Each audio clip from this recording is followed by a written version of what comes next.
నమస్తే, welcome to our channel. ప్రముఖ ఆధ్యాత్మికవేత్త, ఆస్ట్రాలజర్ ఫణి భాస్కర్ శర్మ గారు ఉన్నారు. వారితో మాట్లాడదాం. నమస్తే సార్. నమస్తే అమ్మా.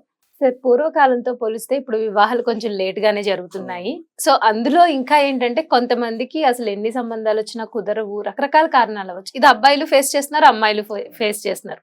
జనరల్ గా ఒక్కళ్ళే అని చెప్పడానికి ఏం లేదు. సో అలా వివాహ సంబంధాలు కుదరట్లేదు అని బాధపడే వాళ్ళకి మీరు ఎటువంటి పరిహారాలు పాటించమని చెప్తారు? తప్పకుండా అమ్మా. అందరికీ నమస్కారం అమ్మా. ఇక్కడ వచ్చేటప్పటికి మీరు అన్నది కరెక్టే. ఇది వరకు 14, 15, 20 సంవత్సరాలకే వివాహాలు అయిపోయేవి. 30 సంవత్సరాలకి పిల్లలు అంతా సెటిల్ అయిపోయేవారు. ఇవాళ సరే చదువుతో పాటు అన్ని వచ్చాయి, చదువుకుంటున్నారు అందరూ, ఎంత మంచి విషయం. వాళ్ళ కాళ్ళ మీద వాళ్ళు నిలబడాలి. అమ్మాయి అయినా అబ్బాయి అయినా రేపు ఎలా ఉంటుందో తెలియదు, అన్సర్టనిటీ. కాబట్టి వాళ్ళ కాళ్ళ మీద వాళ్ళు నిలబడితే రేపు అనేది ఇబ్బంది లేకుండా ఉంటుంది వారి జీవితంలో. కానీ ఏంటంటే ఇక్కడ ఆశాస్పదము ఒక వింత ఏమిటంటే అదే పెద్ద సమస్య. 35, 40 వచ్చేదాకా ఆడపిల్లలు చేసుకోవటం లేదు, మగపిల్లలు చేసుకోవటం లేదు. మేము ఇంకా ఇల్లు కొనాలి, కార్లు కొనాలి, జీవితంలో స్థిరపడాలి, సెటిల్ అయిన తర్వాత చేసుకుందాం, పోస్ట్పోన్మెంట్ చాలా ఎక్కువైపోతుంది. ఈ మాటకి నాకు అర్థం ఏంటో తెలియటం లేదు. ఒక ఇంత ఆశ్చర్యం, నవ్వు కూడా వస్తుందమ్మా. సెటిల్ అంటే ఎక్కడికి, అది ఒక లిమిట్ ఉంటుంది కదా. ఎవరికైనా ఎవరికి వాళ్ళు పెట్టుకోవాలి, తప్పు లేదు. ఇప్పుడు గత కాలంతో పోలిస్తే ఇప్పుడు ఖర్చులు అన్ని పెరిగాయి. ఒకళ్ళకి ఇద్దరు ఉద్యోగం చేస్తే మనం గడవని పరిస్థితి ఉంది. కాబట్టి కానీ సెటిల్ అవటం అనే ఆ సెటిల్ కి ఎక్కడ ఫుల్ స్టాప్, అది ఎక్కడ అంతం అనేది ఉండదు. అది అన్ని కామానే వస్తూ ఉంటుంది. ఇల్లు కొన్నాను, ఫ్లాట్ తీసుకుంటాను, కార్ తీసుకోవాలి, లేదా ఫారెన్ వెళ్ళి వస్తాను, లేదా అక్కడ వాళ్ళని చేసుకుందాం, తప్పు లేదు ఆలోచన. కానీ ఒక ఇంత దీనివల్ల మంచి వయసులో చేసుకోవాల్సింది, మంచి వయసులో మనం ఏదైతే అంటే ఇది తప్పు మాట అని కాదు, ఏదైతే మనం మంచి సమయానికి జరగాలో అవన్నీ జరగాలి. అంటే జీవితంలో అతి ముఖ్యం కదండి. దీన్ని పోస్ట్ పోన్ చేసేసుకున్న తర్వాత ఎప్పుడో అంటే అది కరెక్ట్ కాదు. 40 సంవత్సరాలు 50 సంవత్సరాలు వచ్చిన తర్వాత మనం ఏమి చూడలేము, ఏమి ఎంజాయ్ చేయలేము, ఎటైనా వెళ్ళలేము. ఇక దాని తర్వాత సంతాన సమస్యలు వస్తున్నాయి. సో ఇప్పుడు ఉన్న పెద్ద సమస్యలల్లా వివాహము, సంతానము, అయిన తర్వాత విడిపోవడం, కోర్టు సమస్యలు, ఇవే ప్రస్తుతం మన భారతదేశంలో చాలా ఎక్కువైపోయినాయి.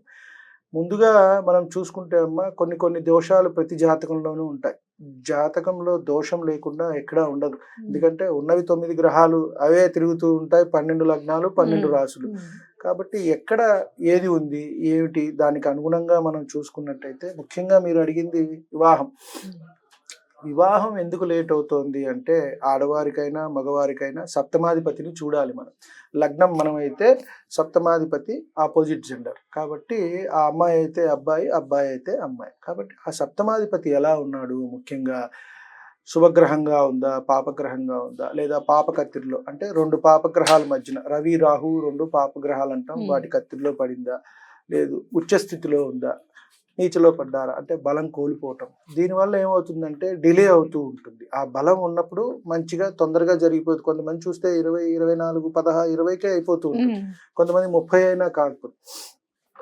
కాబట్టి ఇటువంటి సమస్యలతో చాలా ఇబ్బంది పడుతున్నారు. ఇప్పుడు వారి వ్యక్తిగతంగా జాతకం మనం పరిశీలించాలి. అలాగే గురువు దీనికి ముఖ్యమైన కారకుడమ్మ. మనం రాశి చక్రంలో చూసినప్పుడు గురుబలం ఎలా ఉంది, శుక్రబలం ఎలా ఉంది అని. అమ్మాయిలకైతే మనం గురువుని కూడా చూడాలి, అబ్బాయికి అయితే శుక్రుని కూడా చూడాలి. ఒక్కొక్కసారి సప్తమాధిపతి శుక్రుడు ఒకడే అవ్వచ్చు. ఇప్పుడు ఉదాహరణకి వృశ్చిక లగ్నం తీసుకున్నాం అనుకోండి, సప్తమాధిపతి శుక్రుడే అవుతాడు. కాబట్టి శుక్రుడిని పరిశీలించుకుంటే సరిపోదు. అదే అమ్మాయికి మిథున లగ్నమో లేదంటే కన్యా లగ్నమో అయిందనుకోండి, సప్తమాధిపతి గురువే అవుతాడు, గురువుని చూసుకుంటే సరిపోదు. వేరే లగ్నాలకు చూసినప్పుడు అమ్మాయిలకి మనం గురువుని కూడా చూడాలి, గురుబలం ఎలా ఉంది ఆ అమ్మాయి జాతకంలో అని. అలాగే అబ్బాయికి చూసినప్పుడు శుక్రుడు.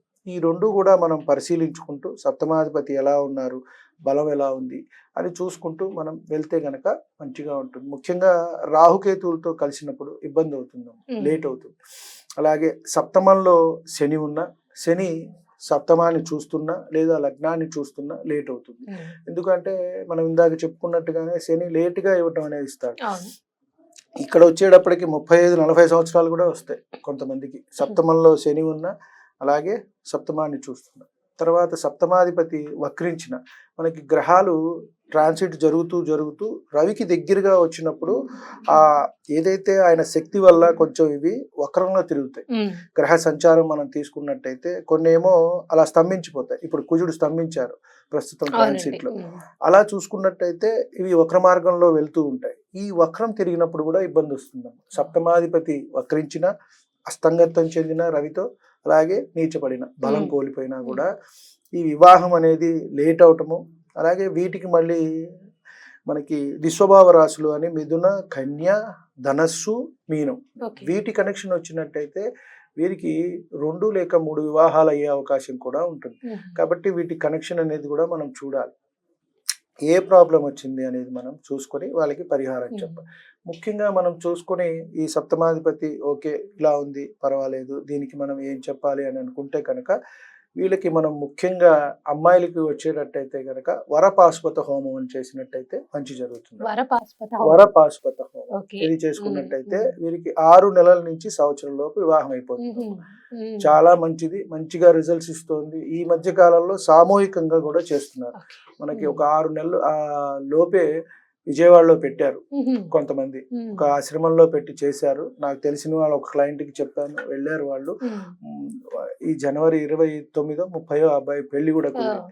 సరే, వాళ్ళు వేరే ఏమన్నా చూపించుకుని ఉండొచ్చు, లేదా దాని వల్ల అవ్వచ్చు, ఏదైనా ఫలితం అయితే వస్తుంది. నేను 2-3 చెప్పడం కూడా జరిగింది, వారికి కూడా మంచి జరుగుతుంది. అదే మనకి అబ్బాయిలకి అయితే కనుక కన్యా పాశుపత హోమం అని చెప్పని ఉంటుంది. ఇది చేసుకున్నట్టయితే మంచి జరుగుతుంది. అంటే మనం జాతక చక్రం పరిశీలించి ఆ సప్తమాధిపతి ఇబ్బందిగా ఉంది, బలం లేదు అనుకున్నట్టయితే ఈ హోమం చేసుకున్నట్టయితే వీళ్ళకి శీఘ్రంగా వివాహాలు అయితే జరుగుతాయి. ఇతరత్ర మనం ఇందా చెప్పుకున్నట్టుగా పితృదోషాలు ఏమన్నా ఉన్నాయి అంటే దానికి పరిహారం చేసుకోవాల్సిందే. వాటి వల్ల కొంత ఇబ్బంది వస్తుంది. అదే మనకి మళ్ళీ కుజదోషం అని చెప్పుకున్నాం, దానికి పరిహారం అంటే ఏంటంటే వ్యక్తిగత జాతక పరిశీలన చేయందే మనం అందరికీ కలిపి అయితే చెప్పలేం. కాబట్టి ఎవరి జాతకం వారిదే, దాన్ని బట్టి మనం చెప్పాల్సి ఉంటుంది. ముఖ్యంగా మనం ఈ వివాహాలు లేట్ అవుతున్నాయి, ఆలస్యం అవుతున్నాయి అన్నట్టయితే ఈ 2 హోమాలు చేయించుకున్నట్టయితే మంచి జరుగుతుంది. అయితే ఈ హోమాలు ఎక్కడ జరుగుతాయండి? నార్మల్ గా కొంతమంది తెలియకపోవచ్చు, అన్ని చోట్ల కొన్ని సార్లు సామూహికంగా చేస్తారు.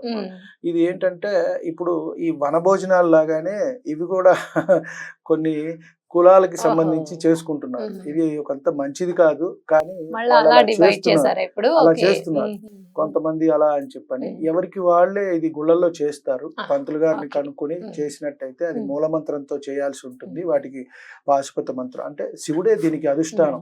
మనకి రుద్రుడే ఈ నవగ్రహాలకు అన్నిటికీ అధిపత్యం. కాబట్టి శివుణ్ణి పట్టుకుంటే అన్ని సరిపోతుంది. ఆ రుద్ర మంత్రంతో దాన్ని బంధించి ఇండివిజువల్ గా చేయించుకోవడం మంచిది. ఒక 10-12 వేల దాకా ఖర్చు వస్తుందమ్మా ప్రాంతాన్ని బట్టి. ఇప్పుడు హైదరాబాద్ లో అంటే 12-15 తీసుకోవచ్చు, విజయవాడ, గుంటూరు అట్లా తక్కువ, ఊళ్ళల్లో తక్కువ ఉండొచ్చు. అది కాబట్టి కొంచెం దాని మీద అవగాహన ఉండి మంచిగా చేస్తారు మనకి తెలిసిన వాళ్ళు అనుకుంటే చేసుకుంటే మంచి ఫలితం అయితే వస్తుందమ్మా. 6 నెలల నుంచి సంవత్సరం లోపు అయిపోతుంది. 6 నెలల లోపు అయిన వాళ్ళు ఉన్నారు, సంవత్సరం లోపు అయిన వాళ్ళు కూడా ఉన్నారు. ఇది సామాన్యంగా మనం వివాహాలు లేట్ అయ్యే వాళ్ళకి చెప్పేది. ఒక్కసారి మళ్ళీ అవి చెప్పి గుర్తు చేసి మీరు క్లోజ్ చేసేస్తారు. అబ్బాయికి అయితే కన్యా పాశుపత. చాలా మంచి విషయం అండి, ఇది చాలా మందికి ఉపయోగపడే యూస్ఫుల్ అయింది చెప్పారు. థ్యాంక్ యూ అండి. మంచి